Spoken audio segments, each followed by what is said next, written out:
It's the future, and the world is controlled by the trans-global corporations of the late 20th century. These days, seems everything has its price, even the law. Fighting Force 2 Electric Boogaloo is a pretty cool game, and no, that's not the real name of the game. If it was, that would make the game about 1,000 times cooler. But it is a pretty cool game nonetheless. It's just not Fighting Force anymore. I mean, Fighting Force 2 completely left its beat-em-up roots. It is completely an action-adventure game. You're running around from hallway to hallway, beating up bad guys, using not only your fists and legs, but also shooting them and throwing grenades at them and stabbing them. I mean, it's really no longer a beat-em-up when you're just shooting the bad guys half the time. I mean, it's just as much a third-person shooter, really. Yeah, you get a whole host of cool weapons. Everything from different automatic rifles to grenades to even a sword. The game also has a really great feel. I mean, it takes place in this completely dark and nasty and metallic futuristic world. It is pure metallic cyberpunk. It's like slick and soulless, and I absolutely love stories that take place in worlds like this. You also don't get to play as different characters. I mean, you're just one guy. You're like this super cop agent of the future, and you go out to kick some bad guy ass. Master, am I still a beat-em-up? I am sorry. In your anger, you left that genre.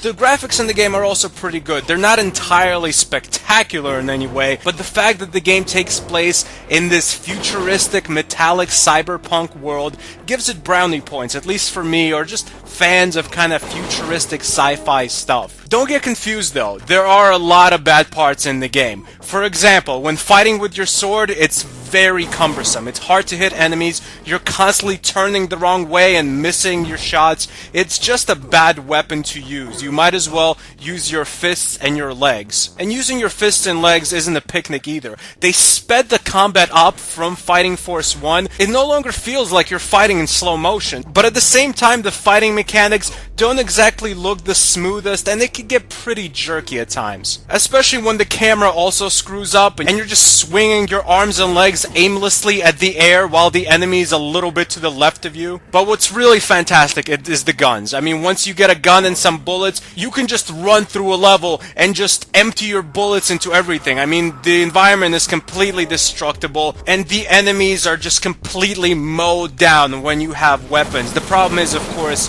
you run out of weapons. This is why I recommend playing this game with cheats. Put on a cheat that gives you infinite ammo and just mow through the game with like an automatic rifle. It is so satisfying, but it's still challenging because the enemies still do shoot you back. I mean, some enemies actually have automatic rifles as well, and the bosses can be pretty tough too. So it's not like if you just give yourself an infinite ammo cheat, the game is going to be a complete piece of cake. It's going to be a lot easier, I'm not going to lie to you, but you will feel like a total badass just mowing through the bad guys with your automatic rifle as you just run through all their buildings like some kind of futuristic Rambo. Fighting Force 2 doesn't have the best gameplay mechanics. In fact, I would say those are pretty mediocre. But the game does have a cool atmosphere and a lot of gameplay. So I would say this is a kind of good game. Fighting Force 2 gets an official stanburdman rating of a 7.4 out of 10. Thanks for watching.